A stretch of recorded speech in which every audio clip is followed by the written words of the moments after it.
The Guru Trap: How Charisma Hacks Your Brain into Blind Belief. She hands over her phone first, then her wallet.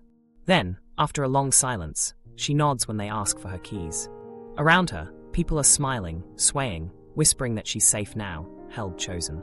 The leader steps forward, gentle voice over soft music. Let go, and you'll be free. Her chest floods with warmth and dread at once. She isn't sure when she started crying. She only knows the room is clapping, and the thought that argues back suddenly feels like an enemy. She exhales, and the decision clicks. She surrenders. The first hello, love bombing and the hook. It starts with friendliness that feels suspiciously perfect. An invite to a community night, a meditation class, a leadership training, a peace circle. The doorway is ordinary on purpose, a front group that lowers your guard. They ask about you. Not small talk, surgical curiosity. What keeps you up? Who let you down? Where do you feel stuck? The answers become a map. In the moment, it feels like care. It's also data.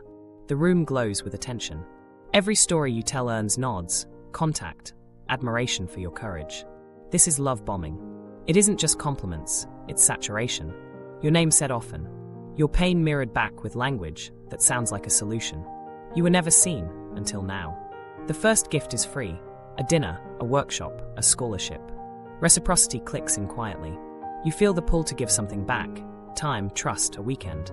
Meanwhile, something else is happening. Your brain's social circuits are lighting up. Group laughter, synchronized breathing, chanting. These are coordination cues. Neuroscience calls it emotional contagion. Your body copies the room's calm and euphoria. When everyone agrees you're special, doubt starts to feel antisocial. Groupthink isn't a meeting flaw. It's a mammal survival reflex. Harmony means safety. Dissent feels like exile.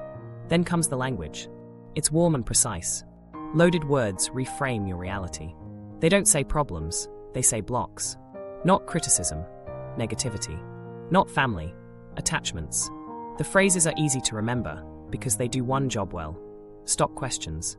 Thought-terminating clichés. Trust the process. Get out of your head.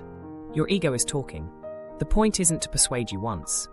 It's to give you a reusable script that ends internal debate in 5 words. If you hesitate, urgency arrives. Time scarcity, the favorite sales tool of saints and scammers. Only a few spots remain. The gate closes after tonight. This opportunity doesn't come back. The clock keeps you from phoning a friend, Googling a name, or sleeping on it. And sleep matters. Fatigue lowers critical thinking. The first weekend runs late. The homework is reflective, but there's a lot of it. You're busy, which feels productive. It's also disorienting. The leader appears in glimpses, not floods. A story of their awakening, a hint of secret knowledge, maybe a paradox that crackles with authority. Logic can't touch love. That line is a key. It invites you to prize felt experience over analysis. There's truth in that, and leverage. When analysis is downgraded, the person who manages experience becomes king. Osho's rhetoric worked in that space. Paradox, direct experience, catharsis. It's persuasive because it's embodied. It's dangerous when it asks you to fire your inner fact-checker. You notice how the community repeats phrases. Jargon becomes a passport. Say it right, and you belong. Ask for definitions, and you'll hear. Words can't capture it. Keep practicing. That move turns language into a moat. Insider terms create identity, and identity creates obligation. Who are you now? You're someone who does the work. You're part of a mission. The mission is always big. Healing the world, elevating consciousness, saving humanity from its toxic mind. Big missions justify big asks. Watch the but/therefore pattern in the pitch. The world is broken, but you can be the exception. Therefore commit now. You're in your head, but we have the method. Therefore trust us. You're skeptical, but skepticism is ego. Therefore surrender. Each step narrows the path until the only virtuous move is compliance disguised as courage. The bite model sits beneath the choreography, even this early.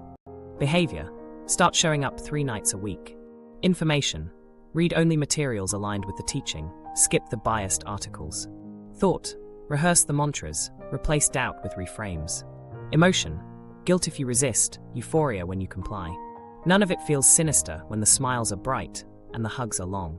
It feels like healing. There's always a micro-story that seals it. A member you've just met tells you how they were lost, addiction, divorce, depression, and how the group gave them back their life. Notice the edits. The past is rewritten as uniformly dark. The present is uniformly light.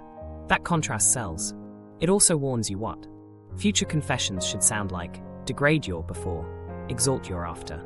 The narrative prepares you to police yourself. Across town, your best friend texts. Looks intense. You good? You start typing, then someone touches your shoulder. Phone's away, be here. It's framed as presence, and maybe it is. It's also mild information control. The outside world becomes noise. Journal instead. Share in the circle. Get feedback from those who get it. The loop tightens, and the room feels even safer. Safer than usual is addictive when your life's been chaos. Here's the quiet hook. They don't promise to fix you. They promise to reveal the you beneath the problem, the pure one your ego has been hiding. If your resistance spikes, they say, good. That's the toxic mind detoxing. Now any discomfort is proof the method works. Heads win, tails win. You're inside a frame that interprets your every feeling in favor of staying. By the end of the first night, you leave lighter. The city looks softer. You glance at your phone and decide not to reply yet. Tomorrow is the advanced session. They saved you a seat. Language as leash, loaded jargon, and thought stoppers. It starts small, a word swap here, a gentle correction there. Problems become blocks. Doubts become stories. Pain becomes charge.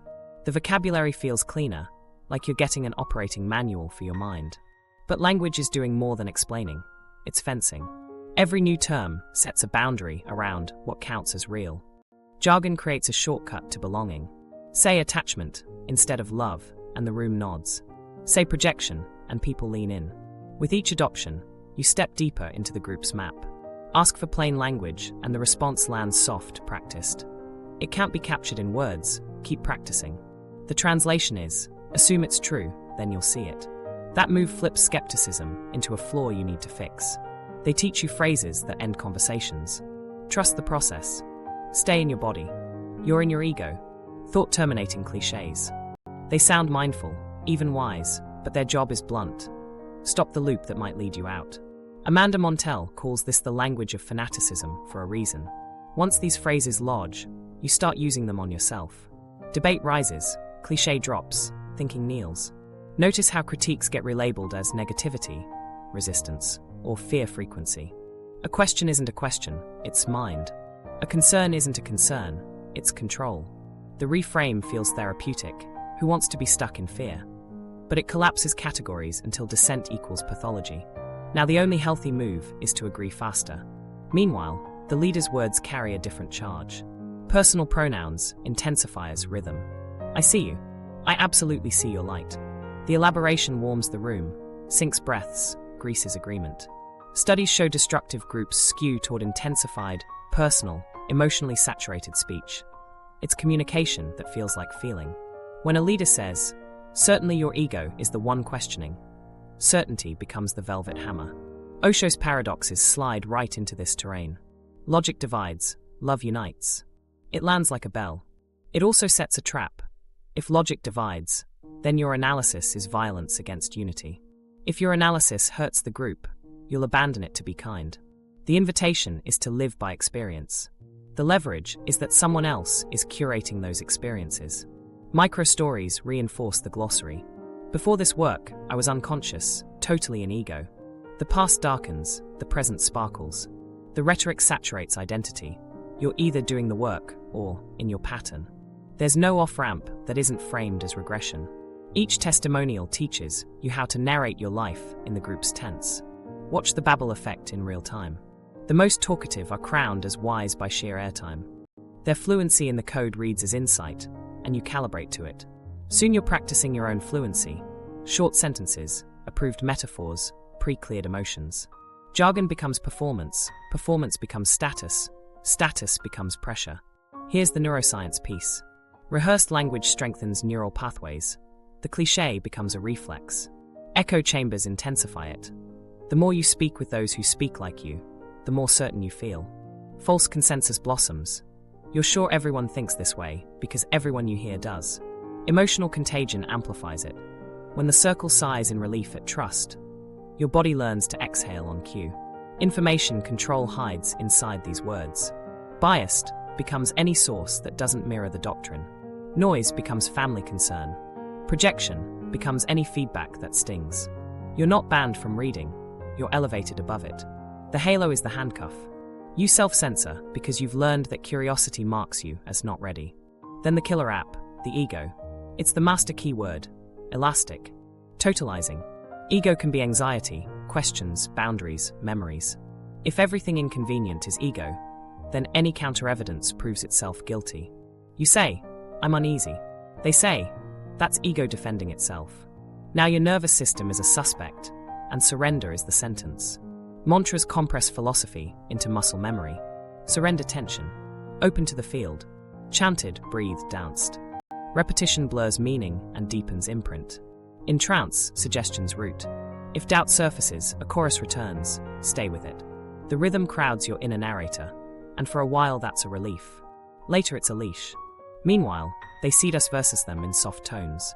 Outsiders are asleep, unconscious, in scarcity. Insiders hold frequency, serve the mission. You don't have to hate the outside, you just have to pity it. Pity is enough to block influence. It reframes concern as contamination. The door doesn't need a lock when you're convinced the air outside is toxic. The bite model threads through the syllables. Behavior follows mantras: sit longer, share more, sleep less. Information narrows, only aligned sources. Thought bends, clichés interrupt critique. Emotion swings, shame for doubt, euphoria for surrender. The control feels like care because the words say it is. Here's the twist that keeps smart people hooked. The language isn't all false. Some of it helps. Breathing does calm you. Naming patterns can free you. That partial truth makes the whole system harder to see. You keep the relief and swallow the leash attached to it. One detail will matter later. The moment you start correcting others. The first time you hear yourself say, "That's your story," a line has been crossed. The language isn't just on you. It's moving through you. Now you're not just being led. You're helping lead. The bite model, a slow, tightening net. To understand how the warm room becomes a locked room, we need to go back to the choreography hidden in plain sight. The bite model isn't a theory in a textbook here. It's the quiet blueprint unfolding across weeks. Behavior, information, thought, emotion. 4 levers, 1 outcome. Compliance that feels like liberation. Behavior starts friendly. Come when you can. Then the calendar fattens. 3 nights a week, weekend intensives, dawn meditations. Sleep edges down to 6 hours, then 5 after breakthrough nights. Fatigue pulls the brakes off caution. Meals shift too. Clean eating becomes leader-approved eating, low protein for clarity. Clothes simplify, white on Sundays, loose on retreats. At first it feels like ritual, like joining a team. Then you notice your non-group friends texting less because you're never free when they are. The schedule rearranges your life without ever saying the word rule. There's a micro-story that shows how behavior control lands. A member named Lena, funny, sharp, takes a job offer in another city. She brings it to the circle. The facilitator smiles and asks, "Is that your ego seeking escape?" The room nods. Someone shares a story about choosing purpose over money and being rewarded by the universe. Lena tears up. 2 days later she declines the offer and calls it alignment. Nobody banned her from leaving. The choice just stopped feeling like a choice. Information control arrives softly. We encourage media fasting, too much noise. The reading list is rich and curated, but only from inside the solar system.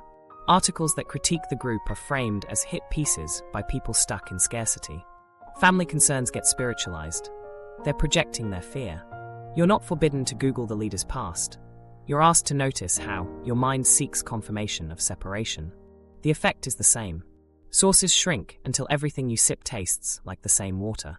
Neuroscience has a name for the drift: echo chamber. Emotional contagion rides on it. When the group relaxes at a phrase, your body adopts that relief as evidence. Thought control is the house style. We felt the clichés already. Trust the process, ego talking. But now they're systematized. Thought-stopping rituals become daily hygiene. Breath counts at doubt, mantras at conflict. Open the heart when anger bubbles. It can be healing, and that's the point. You get real relief from real practices, and the relief becomes evidence that the whole frame is true. Meanwhile, cognitive dissonance gets patched with slogans. If the leader is accused of wrongdoing, no one is perfect, and resistance finds any excuse, lands in the chat. Loaded language seals categories. Aligned equals good. Story equals false. Your map of reality gets relabeled until your own inner alarms speak the group's dialect. Emotion control is the throttle. At first, euphoria expands when you comply. Applause for vulnerability, tears welcomed as purification. Hugs that last long enough to recalibrate your nervous system to this new home. Then guilt pricks when you pull back. Where did you go? We missed your presence. Shame arrives in public shares when someone admits missing a practice. I abandoned myself. Fear is the backstop. Out there becomes unstable, asleep, unsafe for your fragile awakening. If you leave, your patterns will return harder. If you stay, you belong. It's the trauma bond in slow motion. Pain and relief braided together until the hand that hurt also soothes, and you can't tell which you need more. Meanwhile, charisma oils every gear. The leader's voice threads paradox.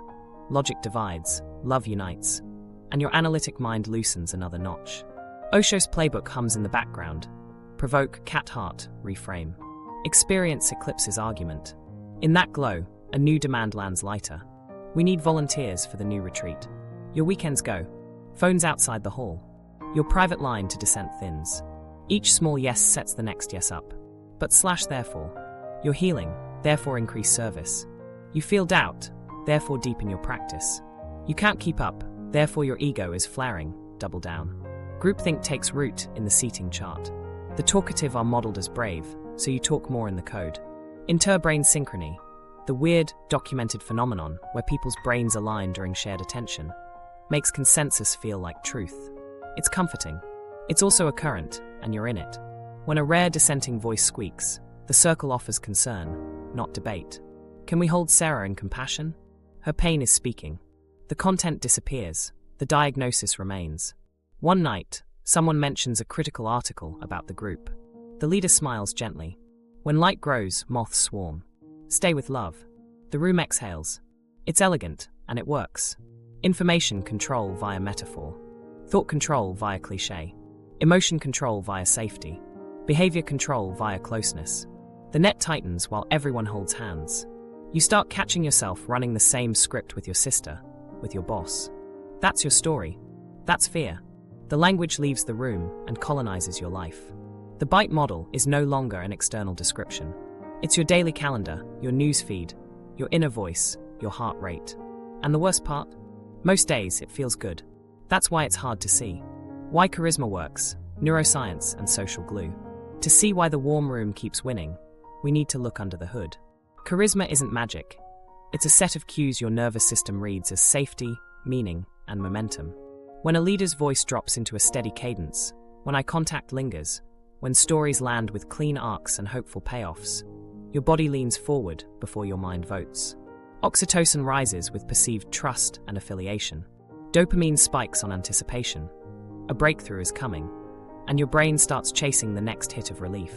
Meanwhile, something else is happening in the group. Emotional contagion isn't metaphor, it's measurable. People mirror micro-expressions and breath without noticing. In synchronized activities, chanting, breathing, swaying, hearts in train, and anxiety drops. Interbrain synchrony shows up when attention locks on a shared target.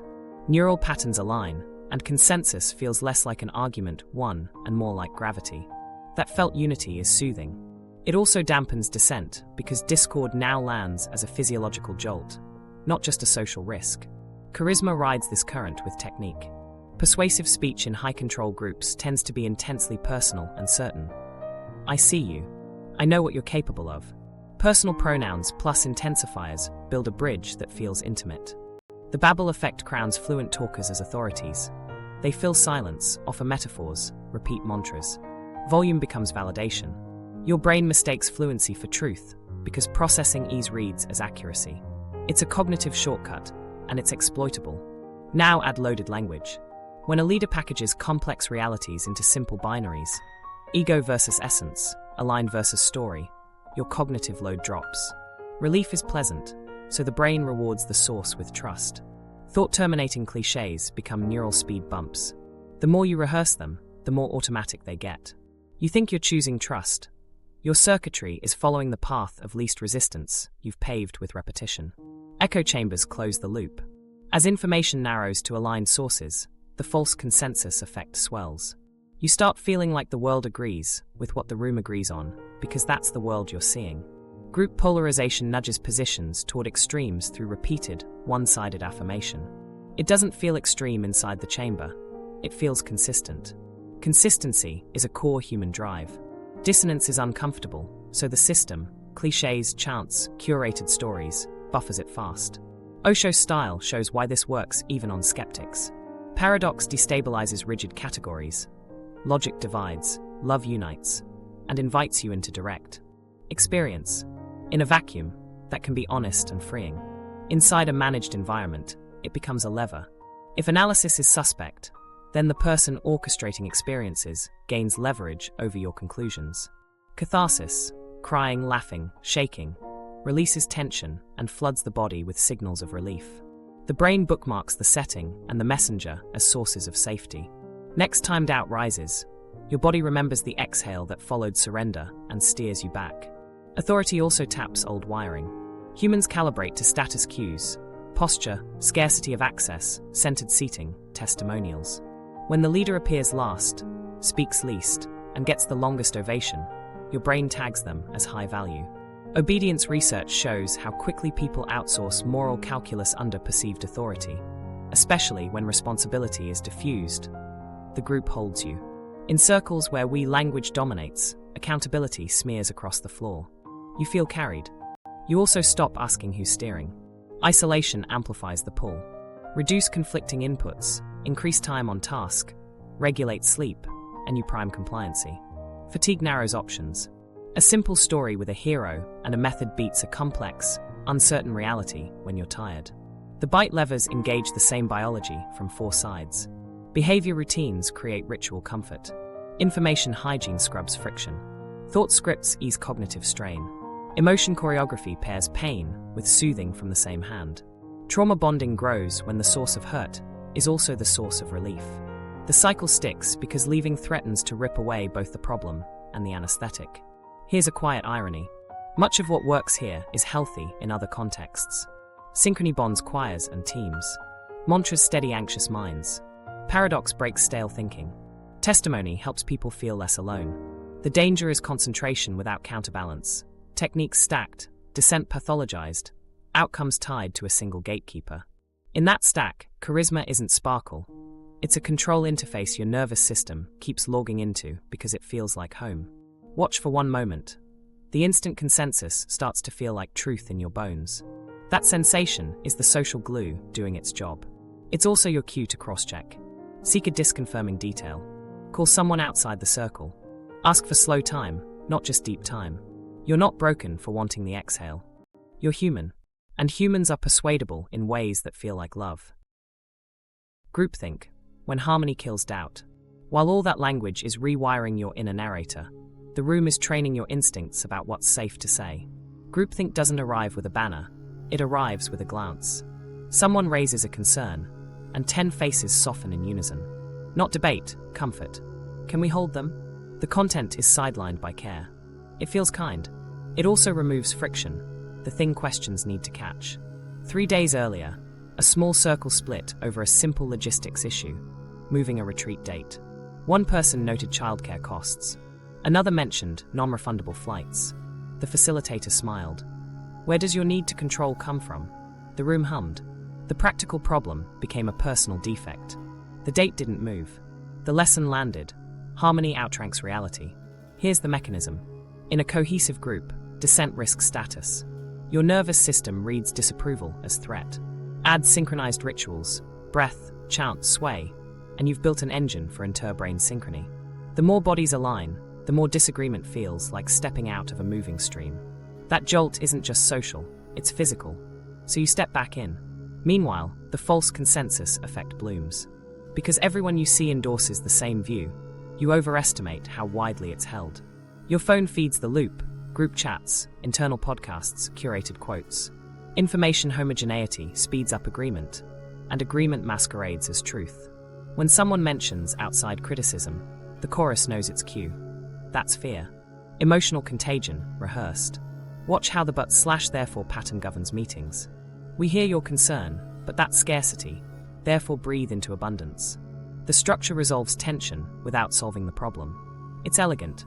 It's also avoidance in robes. After a few rounds, you stop bringing hard data because you've learned the conversion rate.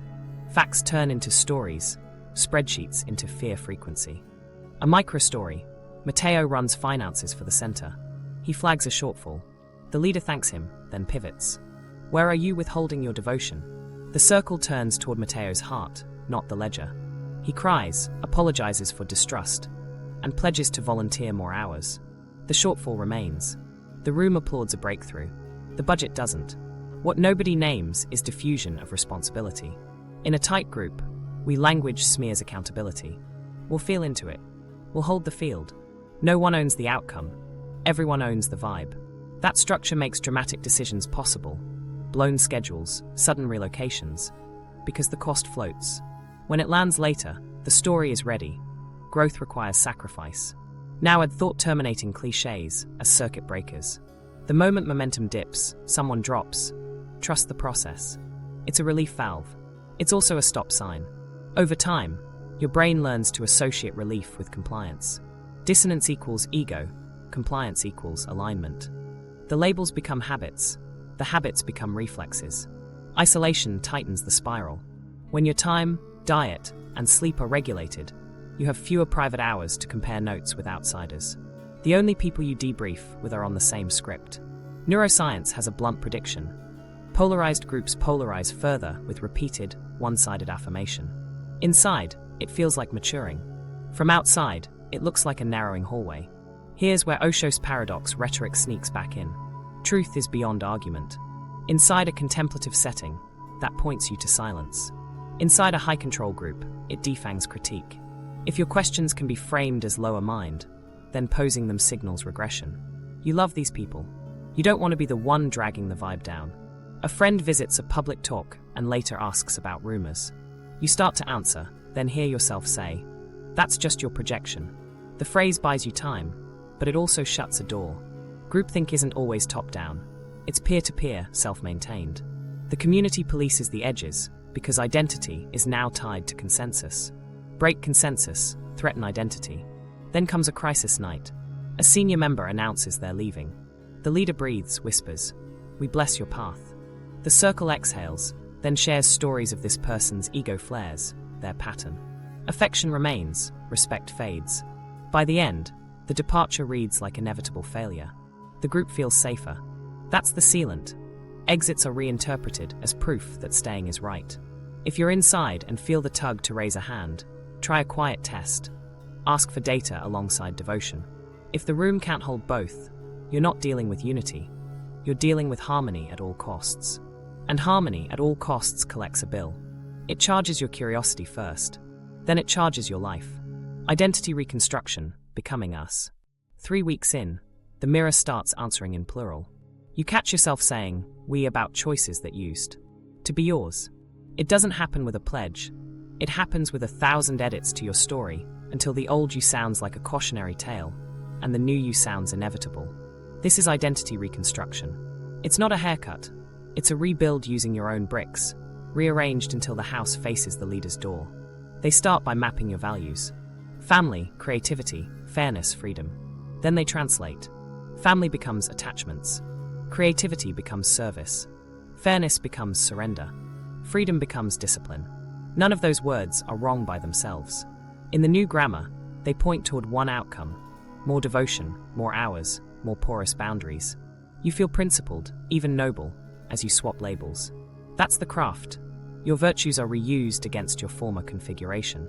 A microstory plants the seed. Before, I was asleep and selfish. Now I'm in service.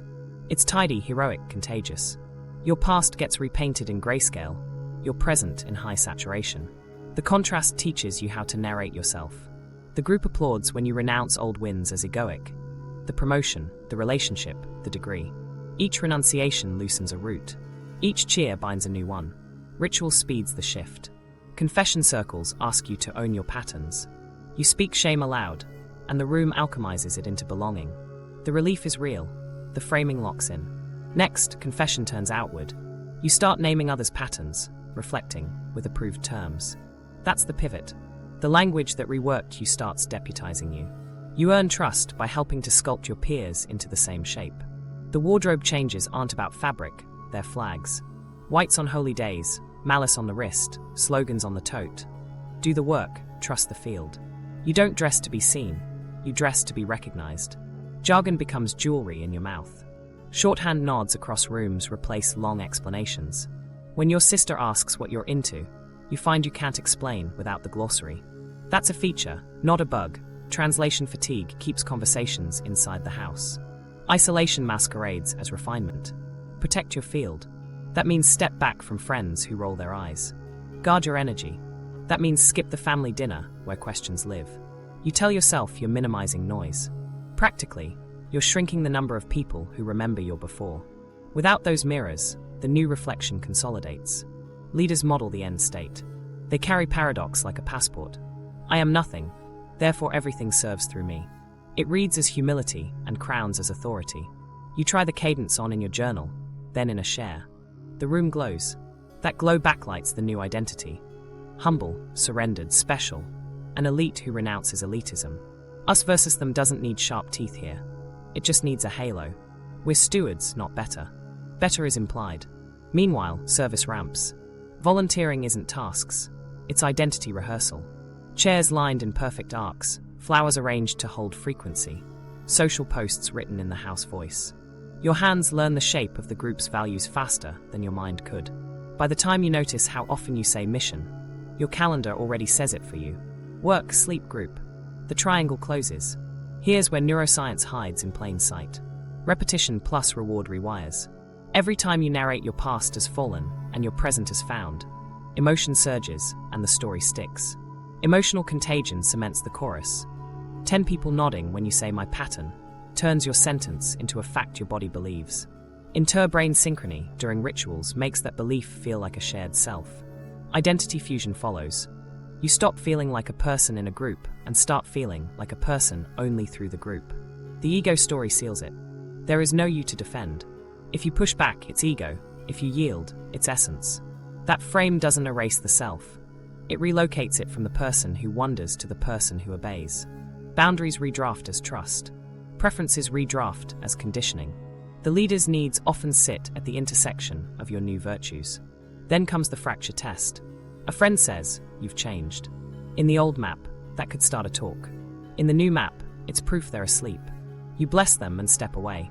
The ease with which you do it shocks you later. Right now, it feels clean. You've become someone who chooses alignment over attachment, which happens to mean the group over your history. One night, the leader names you as a pillar. The room cheers. You cry. The title is sticky because it answers an ancient ache, to matter. Identity reconstruction offers belonging, purpose, a coherent story that turns pain into calling. That medicine is real. The price is that the story only works one way, toward the center. If you want a quiet test from the inside, try this. Tell your story without the jargon to someone who doesn't speak the code, and notice where you struggle. The stuck places are where the group holds you. You don't have to snap the bond. You can loosen it enough to remember there's a you that predates the we. A voice that isn't fluent in the house style. A self that doesn't disappear when the music stops. Isolation, building the bubble. While you're busy becoming us, the walls inch closer, framed as care. Protect your field. It starts practical. Shorter phone windows, airplane mode during sessions, a gentle request to arrive early and stay late to hold the container. Hours stretch. Commutes shrink to the triangle of home, work, center. Nobody says isolation. They say devotion. 3 days earlier, your mother left a voicemail. You listened halfway, paused when she said, I worry they're taking advantage. The thought pinched, so you called your peer mentor instead. They breathed with you, then translated your mother into code. That's her fear. Can you meet it with love and not let it in? The advice soothed. It also rerouted concern away from its source and back to the circle. Sleep thins without fanfare. Late night shares end near midnight. Dawn practice lands at 6. You tell yourself deep rest comes from presence, not hours. For a while, it feels true. Fatigue wears down friction, and friction is what doubts need to spark. When your boss asks about declining performance, you call it ego testing my commitment. You offer to make up hours on Sunday. Sunday fills with service. Meals simplify under a banner of clarity. No caffeine before practice. Light protein during retreats. Heavy foods anchor you to mind. You comply because compliance reads as sensitivity. The small hunger that follows sharpens your emotions, and the group reads that as openness. It's also suggestibility, wearing a robe. Information trims into shape. News becomes noise. Podcasts shift from mixed perspectives to the in-house feed, where testimonies flow and critiques are decoded before you hear them. Articles from outsiders are framed as triggering, a word that once meant trauma responses, and now means anything that pulls you towards skepticism. You're not banned, you're blessed with curation. The blessing keeps your world aligned. A microstory plants stakes. Jonah's sister sends him a long email with links about the leader's past. He brings it to the circle, shaking. The facilitator thanks his vulnerability, then invites a somatic track. Where is that fear in your body? Jonah cries. The group hums. The links never get opened in the room. By the end, Jonah feels brave for not reading them. His inbox stays full. His mind stays clean. The weekly schedule acquires lock-in. Monday peer pod, Wednesday doctrine night, Friday ecstatic, Saturday service, Sunday satsang. The calendar looks like purpose. It functions like a moat. Try to step away, and 10 threads tug. We missed your presence. We were counting on you. The field felt wobbly without you. Obligation rebrands as love. Meanwhile, the outside degrades in tone if not in words. Family becomes attachments, friends become old patterns, colleagues become dense field. You stop visiting the bar you loved not because alcohol is evil, but because it's low vibe. The cut isn't moral, it's hygienic. Hygiene is hard to argue with. It's also how sterile rooms are made. The neuroscience isn't mystical here. Echo chambers strengthen certainty by limiting exposure. Emotional contagion tunes you to the group's relief signals and away from the outsider's alarm bells. Inter-brain synchrony during prolonged rituals makes separation feel like a jolt. The jolt gets labeled as ego flare, not social withdrawal. Labels guide choices. Choices build walls. Phones live in baskets to deepen presence. During intensives, devices sleep in a locked room. It's framed as liberation from distraction. It's also the removal of lifelines that might say, "Come home." When you do check messages, the backlog feels overwhelming, and avoidance earns the nobler name. Boundaries. Money begins to loop. Discounts for those who serve, scholarships for committed members, sliding scales that slide upward once you're ready. Financial dependency grows under the story of investment. You tithe to the self you're becoming, which happens to be housed in their account. Outside work feels less meaningful. Inside tasks feel like destiny. The balance shifts without a villain, just 1,000 good reasons. A senior member tells a parable. When a caterpillar becomes a butterfly, it melts in a cocoon. The world must wait outside. The metaphor sticks. You repeat it to a friend who asks to grab coffee. After this cycle, you say. The cycle extends. Then a boundary test. Your brother's wedding conflicts with a retreat. You bring it to the leader. They smile softly. Only you can know. Ask whether attending serves your highest or just maintains an old identity. The room holds you. You choose the retreat. The applause is tender, convincing.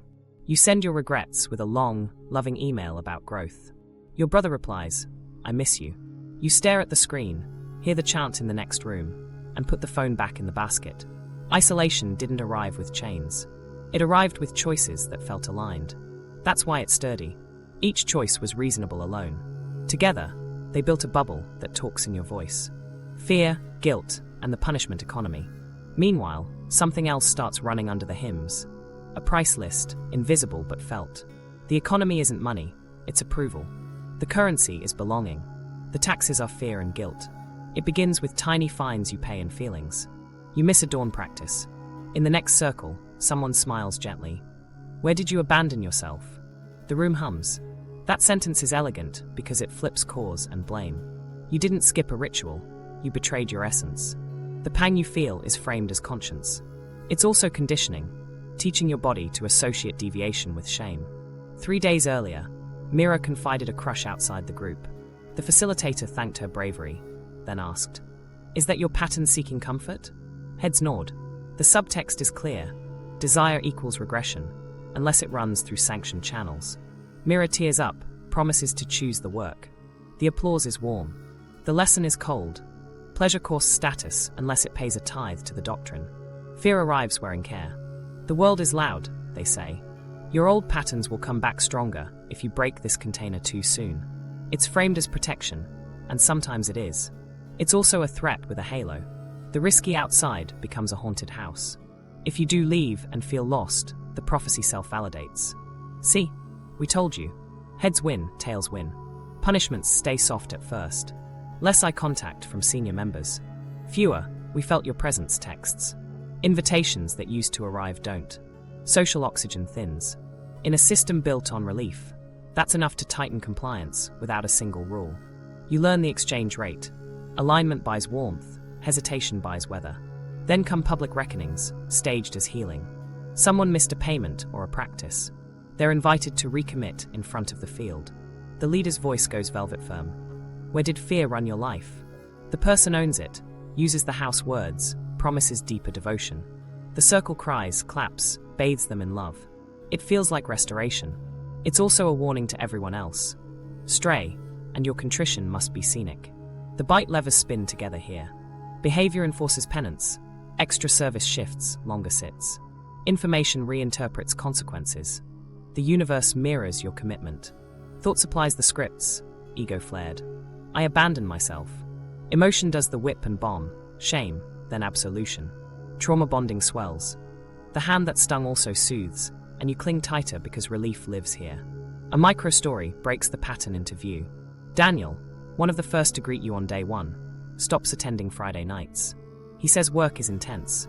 In satsang, the leader gazes out. When devotion wavers, the mind gets clever. No name, every face knows. Later, Daniel returns. He shares about falling back into scarcity, pledges to serve more. The room erupts. He weeps relieved.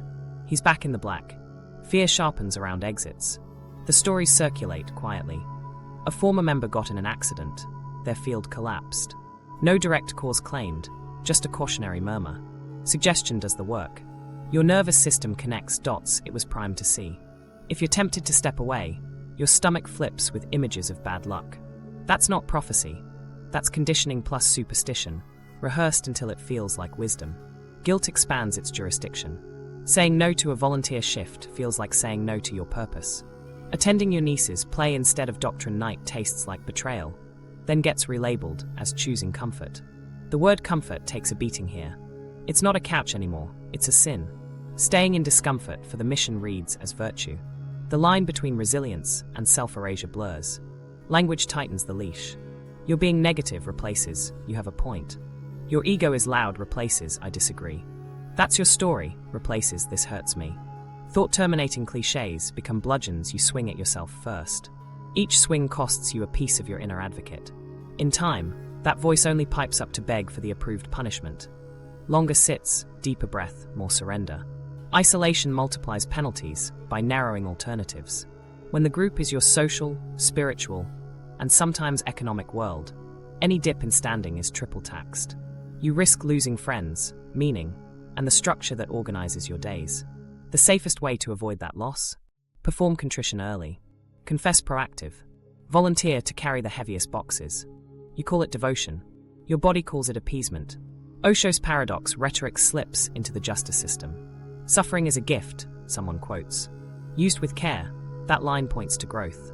Used in penalty, it justifies avoidable harm. If pain equals progress, the apparatus never has to ask if it caused unnecessary pain. It can harvest meaning and call the harvest mercy. Neuroscience explains how the punishment economy embeds. Emotional contagion makes public contrition feel holy. Inter-brain synchrony during group absolution bonds you tighter to the people who witnessed your shame and fed you relief. Your brain bookmarks the cycle, fear, guilt, ritual, release, as a reliable path back to belonging. That bookmark becomes a rut. You start walking it before anyone asks. Then a line you didn't expect. If you leave, we can't vouch for what your ego will do. It's a shrug, a boundary, and a hex. You smile, nod, swallow. Something in you goes quiet. If you're inside and feel the price rising, try a small audit. What do you pay? Time, money, dignity. After you say no, who withholds warmth? Who offers it back if you fold? If love is a wage and fear is the foreman, you're not in a family. You're in a market where the product is you. Claiming the throne, authority, myth, and manufactured miracles. The room has learned the rhythm. Now it learns the crown. Authority doesn't arrive as a demand. It arrives as a story. The leader starts telling origin myths in fragments. Humble beginnings, a brush with death, a desert night that cracked them open. The tale is compact, repeatable, and conveniently unverifiable. Each retelling polishes the arc until it gleams. You don't check the facts because the feeling lands first. The story does what stories do. It makes the person seem inevitable. Myth is scaffolding for obedience. Titles float in: Master, Awakened One Seer. If that feels too sharp for your set, softer versions appear: Steward, Shepherd, Elder. The point is status without negotiation. Scarcity seals it. Private audiences are rare, blessings rarer, touch rarest. Access becomes currency. Proximity feels like proof that you're on the right track. Credentials get curated. Maybe a photo with a famous monk, a certificate from a long-vanished teacher, a line about recognized by elders. If someone asks for documentation, the answer is gentle. Paper can't hold spirit. That's Osho's logic love split converted into ID. If truth outruns analysis, then authority outruns verification. The frame is useful in the right hands. In the wrong hands, it's insulation. Manufactured miracles don't start with levitation. They start with choreography. A healing night begins with hours of breath and chant. By the time the leader steps in, the room is humming, tears close to the surface. Hands hover over hearts. Someone shakes. Someone laughs. The leader names the moment. Ancestral trauma clearing. Suggestion labels sensation. The label becomes the experience. Relief surges. The brain bookmarks the source. Micro-miracles follow. Things any good therapist might midwife, now branded as proof of power. A panic attack eased. A back spasm released. A hot palm and a story that lands at the right time. Witnesses narrate the magic for each other. The testimonies are sincere. The setting is engineered. Placebo is not fake. It's your biology responding to expectation. In a high-control room, expectation is a tool. Meanwhile, special knowledge thickens the aura. I received a transmission. Science is catching up to what we've known. A few PubMed screenshots surface on the projector. Neuroplasticity, vagal tone. Close enough to reality to glow, far enough to be stretched. Neuroscience becomes incense for the altar. You're not told to abandon science. You're told it bows to the master key. Claimed persecution polishes sanctity. They won't understand, the leader says, referencing critics. Truth has always been attacked. The us versus them line hardens, not with rage but with martyr shine. If outside pushback increases, the story updates. We must be onto something. Groupthink wraps the crown in velvet. Authority needs rituals to stay fed. Deference practices creep in. No one sits in the central chair. Shoes off near the dais. Silence when the leader enters. You call it respect. Your body calls it hierarchy. Tiny bows become muscle memory. Muscle memory becomes consent. Consent becomes reflex. Money begins to orbit the throne under sacred names. Donations for temple upkeep. Offerings for teacher support. Special rings to anchor commitment. Financial transparency thins. When someone asks for numbers, the answer is familiar. Trust the field. Thought-terminating clichés now guard the vault. A story makes the rounds about a prophecy. Years ago, I was told a community like this would rise here. The location, once random, becomes fated. Your volunteer hours start to feel like destiny. The mission magnifies, and with it the leader's scope. A move to a rural compound gets floated, not as isolation, as land stewardship. If your gut flips, that's labeled survival mind. You breathe through it. The caravan starts to plan. Then a spectacle seals the crown. A public event with lights and a packed hall. The leader speaks less, pauses more. The crowd supplies meaning to the silence. Someone faints. The ushers move like clergy. Phones struggle to capture what the room insists can't be captured.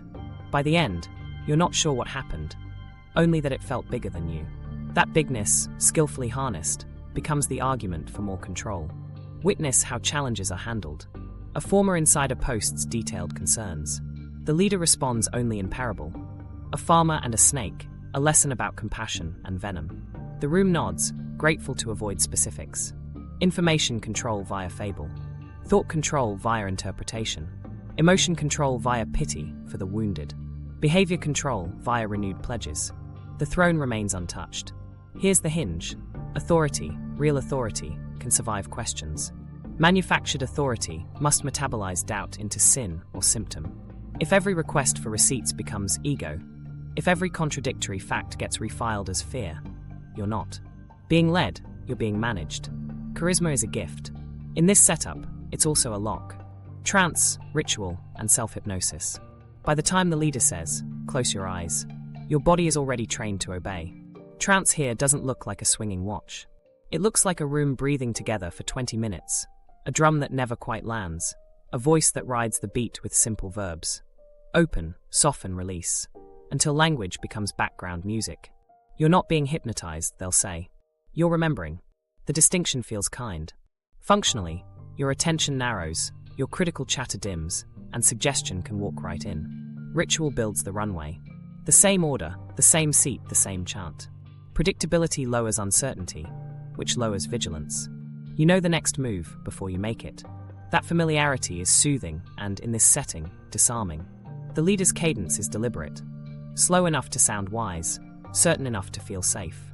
Neuroscience would flag the ingredients: monotone rhythm, prolonged focus on breath, eye fixation on a candle, classic induction cues wrapped in spirituality.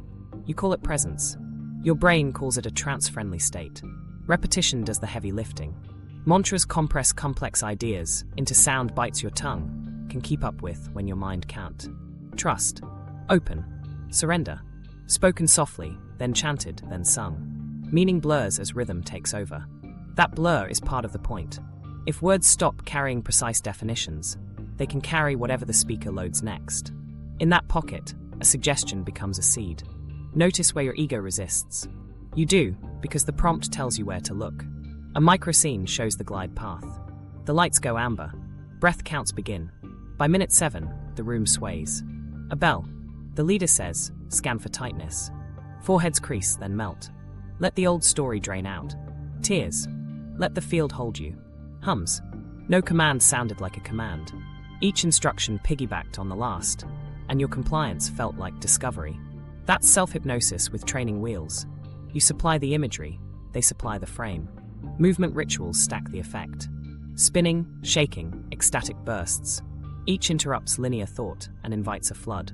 Osho leaned into this. Stir the body until the mind can't keep up. Then drop into stillness and call what follows truth. In a neutral context, it's a technique to loosen rigid patterns.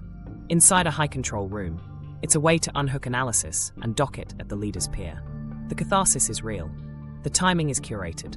After the flood, you're suggestible and grateful. That's when a new belief slides down easy. Thought-stopping drills hide in the wellness kit. A question rises. You run the script.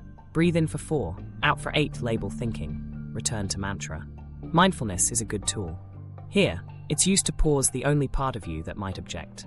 The relief feels like wisdom because it reduces discomfort. It also reduces the friction questions need. Over time, stay with sensation becomes don't evaluate claims. The line is subtle. The result is durable. Call and response deepens synchrony. The leader drops half a phrase. I am. And the room fills the rest. Not my mind. The sentence becomes identity through muscle memory. You'll repeat it later, alone, and feel steadier. The steadiness back-validates the sentence. That loop is the essence of self-hypnosis. You install a script, you run it. It works on what it was designed to work on: anxiety, tension, and your trust in the installer grows. Watch for layered cues. Music swells on keywords. Lights warm at open, cool at ego. A hand on your shoulder, right when you waver. These aren't accidents, they're anchoring.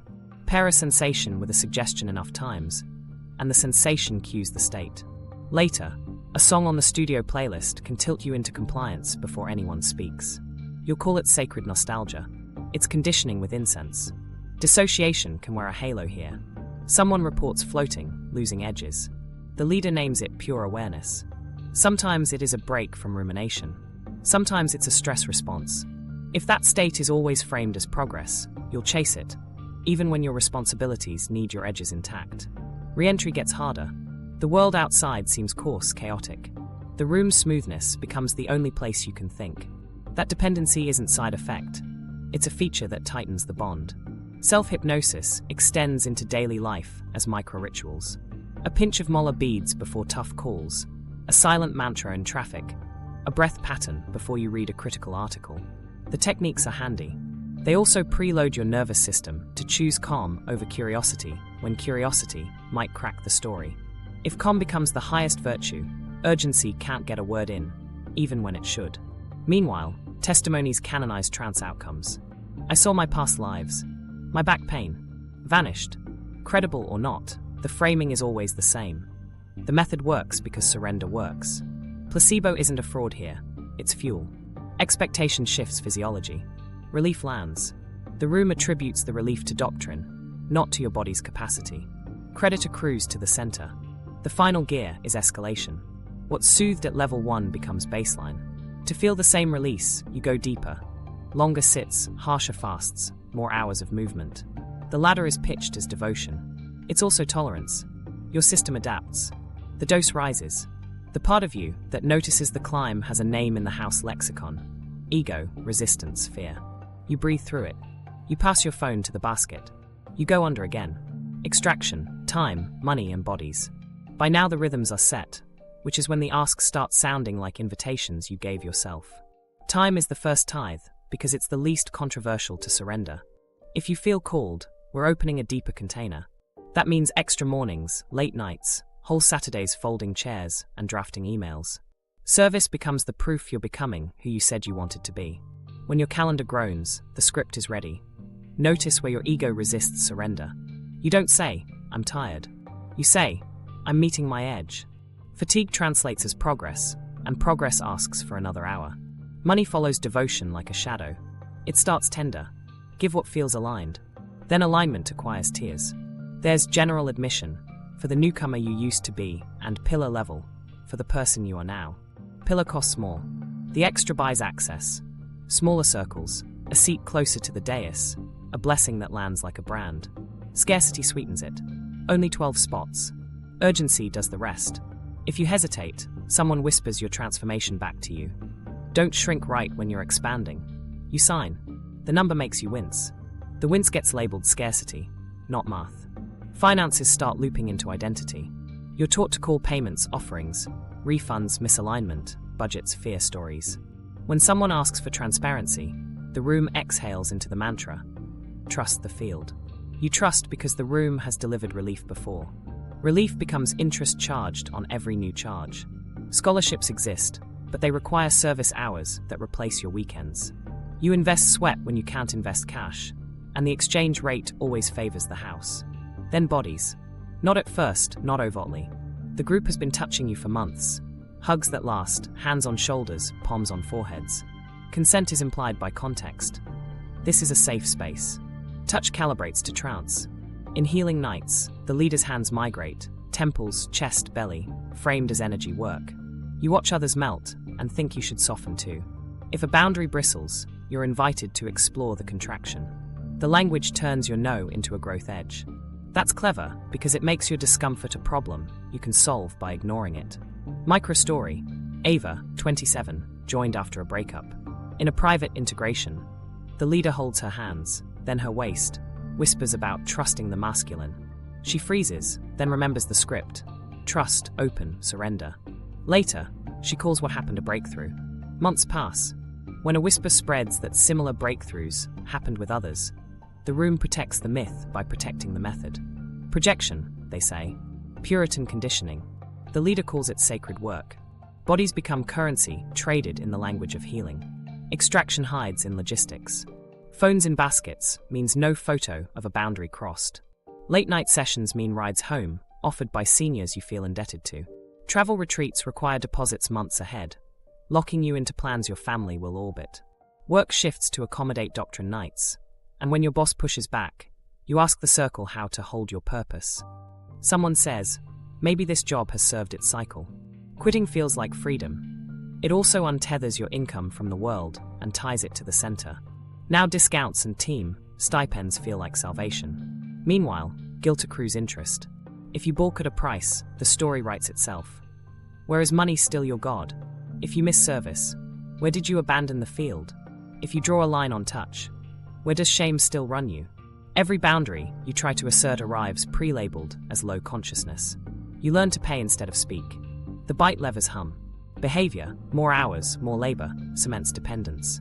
Information, testimonials about abundance, crowds out stories of debt. Thought, mantras against scarcity, keeps you from calculating. Emotion, shame for no, euphoria for yes, closes the sale. Neuroscience nods in the corner. Sunk cost bias tips you forward. Cognitive dissonance makes you polish the choice you can't undo. You tell yourself you wanted this. In some ways you did. That's why it works. Watch the elegance. No one puts a gun to your head. They put their hand on your heart and ask you to breathe. You breathe. You hand over another night, another check, another inch of skin. You call it devotion because your mouth only has the words they gave you. Escape velocity. Why leaving feels impossible. You start thinking about leaving the way you think about moving a mountain. Interesting as a thought experiment, absurd as a plan. The net isn't just around you, it's inside you. To go would mean pulling threads that now hold your days together. The calendar that gives you purpose, the people who mirror your worth, the practices that regulate your nervous system. Leaving threatens meaning first, and the body reads meaning loss as danger. Sunk cost bias lays the first sandbag. You've invested thousands of dollars, hundreds of hours, intimacy, confessions you've never said out loud anywhere else. To admit it's not right would mean admitting you misjudged. Cognitive dissonance flares. Either the group is good or you were naive. The easier path is to add one more month, one more payment, one more try. Therefore you stay. Trauma bonding adds glue. The same hands that let you cry now hold the gate. Pain relief came from the room, so your body tags the room as medicine. If you imagine leaving and feel a wave of panic, that panic is framed as proof you need to stay. It's a clever loop. The withdrawal symptom is interpreted as diagnosis. Neuroscience shadows the feeling. Inter-brain synchrony has made this community feel like an extension of your own mind.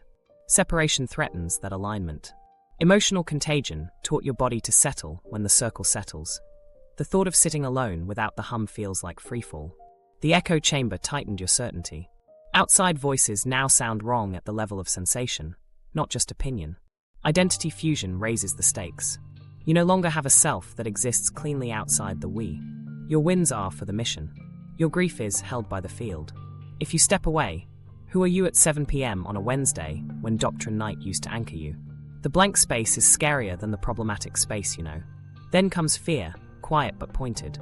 Not fire and brimstone, probabilities and parables. People who leave too fast tend to spiral. The ego fights hardest right before breakthrough. If something unlucky happens after you skip a gathering, your brain, primed by suggestion, ties the event to your absence. Superstition wears a wellness hoodie. You nod and book the next retreat. Guilt polices the border. We needed you Saturday, the field wobbled. You picture chairs misaligned and call it a moral failure. Saying no has been translated into self-abandonment, so your boundary sounds like betrayal even in your own head. When you try to draft a text about taking a month off, your thumbs hover, heavy with a feeling that reads like conscience and functions like conditioning. Isolation did its job too well. You've drifted from the friend who argues back, the sister who remembers your before. Without those external mirrors, your internal narrator uses the group's glossary to judge your doubts. Story, fear, ego. The words you used to correct others now correct you. You're a one-person echo chamber, carrying a chorus you didn't write. The punishment economy hung a sign at the exit. You've seen what happens to the ones who waver. Reduced warmth, public recommitments. Testimonies that rewrite departures as cautionary tales. Even if you believe you could survive the cold shoulder, you don't want to be turned into curriculum. Privacy is another cost you can't pay. Here's where partial truths do their sharpest work. The practices helped you. Breath steadied you. Sharing saved you from nights that could have gone dark. You're not wrong about the relief. You're wrong if you conclude relief equals rightness of the whole. The brain doesn't like splitting that hair. It rounds up. Therefore you stay.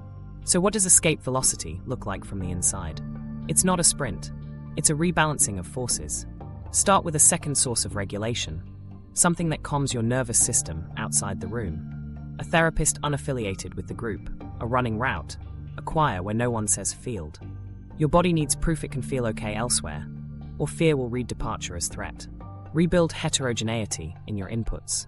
One lunch a week with someone who doesn't know the glossary. One podcast that doesn't flatter your certainty. Neuroscience says even small exposures can puncture false consensus and soften polarization. You're not courting debate, you're reintroducing data. Audit language in your mouth. Replace ego with preference for a week. Swap alignment with choice. See what returns when the spellings change. If a sentence only works with house words, it's not a universal truth, it's a local rule. Run a silent ledger. Time in, money in, labor in. Warmth out, learning out, autonomy out. If the columns don't balance without you redefining terms, that's information. Keep it off shared docs. Phones come back to baskets, ledgers don't. Test a boundary in miniature. Skip a non-essential night without explanation. Watch the punishment economy work. Notice who withholds warmth, who asks questions, who can hold two truths, that you matter and that you're allowed to be elsewhere. These are data points, not verdicts. Line up scaffolding for the wobble. When you tell the circle you need space, if you tell them at all, have a schedule for the next 7 days that's more than empty time. Isolation reversed is still isolation unless it's filled. Put faces in it. Put movement in it. Put sleep in it. Finally, allow grief. You will miss the songs. You will miss the exhale. You will miss the person you were in that light. Leaving isn't a hot take, it's a mourning. If you treat it like treason, you'll run back to be forgiven. If you treat it like loss, you'll heal. Escape velocity isn't speed, it's sustained thrust. Not one brave leap, but a series of small, untelegraphed choices that re-educate your body first, your mind second, your calendar last. And when the room calls it fear, you'll know it's also love, for the part of you that still deserves a voice that doesn't need permission to speak. Red flags in plain sight, a field guide. You don't need a PhD to spot control. You need a short list and the nerve to trust it. Start with language. Thought-terminating clichés are the duct tape over doubt. Trust the process, that's your story, ego talking, stay in love. If a phrase ends conversations instead of opening them, flag it. 1 or 2 isn't fatal. A whole vocabulary of stop signs means you're in a managed reality. Next, cadence and certainty. Persuasion in high-control rooms leans on intensifiers and personal pronouns. I see you, I know, you're ready, certainly, absolutely. Fluency feels like truth. That processing ease is a known bias. If the most talkative voice wins by default and questions always sound less coherent than the sermon, you're not weighing ideas, you're honoring oratory. Jargon density matters. Exclusive glossaries, alignment, field, frequency, transmission, create insiders fast. If you can't explain what's happening to a friend without the house words, the words are doing more than describing, they're enclosing. Try a translation test. Explain the last breakthrough in plain language. If meaning collapses, that's a sign the language is scaffolding belief, not reporting reality. Watch the curriculum of confession. Sharing can heal. It can also harvest leverage. Red flag when disclosures are archived, referenced later to steer decisions, or performed publicly as proof of repentance. If vulnerability is met with applause and assignments, not privacy and care, you're in a punishment economy disguised as growth. Track scheduling creep. Behavior control rarely calls itself control. It calls itself opportunities. A healthy group flexes around life events and doesn't make your absence a morality tale. Red flag when we missed your presence becomes pressure, when dawns and midnights pile up, when saying no means you'll be discussed. Balanced communities don't need your exhaustion to prove your devotion. Check for information gates. Media fasts can be restorative. They become control when noise means anything critical, when outside sources are pre-labeled as fear, bias, or attacks. Red flag when no one in the room can summarize the best argument against the group without reframing it as pathology. Curiosity should be safe. If it's not, the perimeter is intentional. Look at how dissent travels. In healthy rooms, disagreement is data. In controlled rooms, disagreement is diagnosis. You'll hear, where does your need to control come from? Can you meet that with love? Elegant. Also evasive. If every logistical snag gets alchemized into your pattern, problems won't get solved, people will get shaped. Rituals are tools. Measure their dose. Trance-friendly stacks, long breath, repetitive chant, lights, music synced to keywords, aren't neutral when they always bracket doctrine. If suggestion consistently rides the wave of catharsis, and the practical asks land right after the weeping, red flag the timing, not the tears. Notice claims to special access. Titles drift in, master, steward chosen. Scarcity around the leader, rare touch, limited blessings, private counsels, turns proximity into currency. Add unverifiable origin myths and vague credentials bolstered by pseudoscientific slides, and you're in manufactured authority territory. Real authority tolerates audit. Ask for receipts. Watch the reaction. Is there an us versus them glow? Not overt hatred, hygiene. Outsiders are framed as asleep, dense, low vibe. Friends become patterns. Family becomes attachments. If the advice to protect your field consistently reduces contact with anyone who asks hard questions, that's isolation in a silk robe. Track money language. Offerings, pillars, scholarships for the devoted.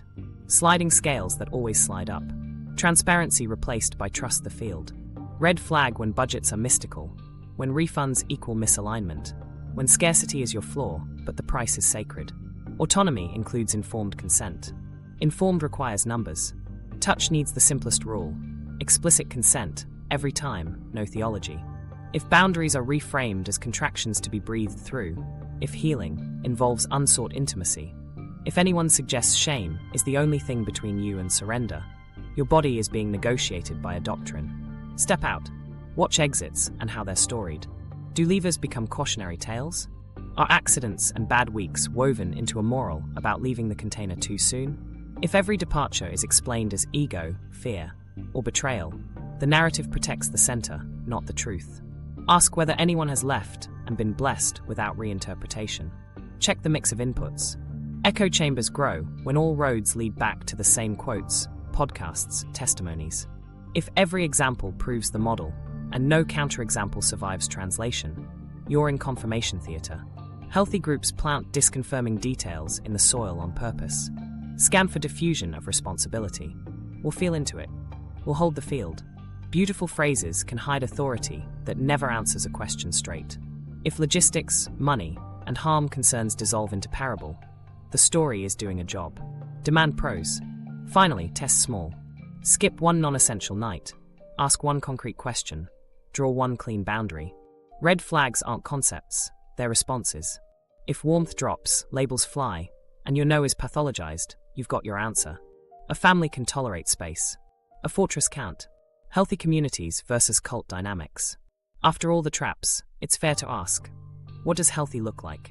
Not perfect, human, but built so power can't quietly bend toward control. The contrast shows up in small, testable moves. Start with language. In healthy rooms, questions expand the conversation. That's a good challenge. What evidence would change our minds? Thought-terminating clichés aren't house style. Jargon is minimal, and when it exists, it's translated on request without eye rolls. If a term can't survive plain English, it's retired, not enforced. Authority is accountable. Leaders explain decisions in prose, not parables. Budgets are line item clear.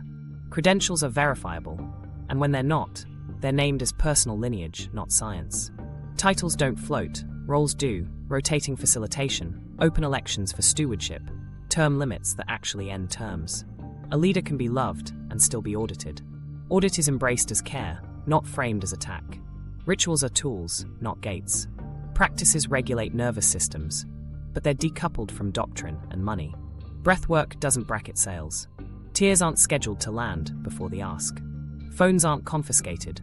Boundaries are co-created. If someone dissociates, the room checks for trauma responses before calling it enlightenment. Integration includes referrals to licensed care when needed, not one method fits all. Scheduling flexes around life. A wedding beats a weekend retreat without moral calculus. A newborn beats dawn practice. Absences aren't rewritten as failures. They're respected as choices. If you skip 3 weeks, you aren't greeted with a public recommitment ritual. You're asked privately if you're okay. And the answer, I'm just busy, is enough. Information is porous by design. There's a shared doc with critical articles about the group, plus best critiques of its methods, linked right next to the glowing testimonials. Quarterly forums invite hard questions moderated by someone outside the leadership circle. If a serious allegation surfaces, an external, named investigator handles it. The findings get published to the community, not summarized into learning moments. Money has seatbelts. Prices are clear, sliding scales slide both ways. Refunds exist without shame scripts, and scholarships don't require labor that replaces jobs. Leaders don't profit off mandatory trainings. Financial reports arrive on time. If an offering supports a person, the stipend is public. If it supports a building, the costs are forecasted, overages explained, and cuts happen before extra asks. Touch runs on explicit consent, in writing for intimate work. No theology overrides a no. Review channels exist outside the leader's control. If someone crosses a line, the process is transparent, survivor-centered, and doesn't rebrand harm as growth. The community can bless someone's path out without retrofitting them into a morality tale. Identity stays unfused. You can belong without becoming. The room celebrates your other rooms. Book club, mosque, union, band. The group doesn't rename your family attachments or your friends' low vibe. It helps you build bridges back to the world. Service projects with partners who don't share the language. Learning exchanges with groups who disagree. Dissent is normalized early. Meetings open with a devil's advocate slot. One person tasked to argue against the current plan. Rotating skeptics keep groupthink soft. If a facilitator turns critique into pathology, the process dings them gently and clearly. Thanks, let's stick with the issue, not the person. Trance and catharsis are paced with care. After heavy work, there's debrief, slow re-entry, snacks, water time. No doctrine downloads while people are raw. The brain gets a full cool down before any practical decisions. If a big decision looms, it's scheduled for a different day. Urgency doesn't get to borrow your altered state. Exits are clean. There's a written offboarding path. A final meeting if you want it. Contacts for support outside. A sunset for autopay. The goodbye circle, if you choose it, names gratitude and concrete challenges without spin. No hexes, no soft threats, no spiral prophecies. Leavers remain welcome at public events without probation vibes. Leaders model fallibility. They name their errors before they're outed. Apologize without if you felt. Make amends in material ways. Step back when needed. And don't treat stepping back as martyrdom. The crown, if it appears, is cardboard and recyclable. And the litmus test you can run alone. Try 2 moves. 1. Ask for receipts. Numbers, sources, processes. 2. Say a small no. In healthy spaces, receipts arrive without defensiveness, and your no lands on respect. If warmth survives both, you're likely in a community, not a cage. The choice line. Power isn't just who speaks. It's who lets you choose without punishment. If you felt your shoulders drop, hold that. If this gave you language for what you're sensing, use it. Subscribe for more true stories we're not supposed to tell. And if you want a next step, watch the piece on financial cults and transparency. Your attention is your currency. Spend it where your questions are welcome.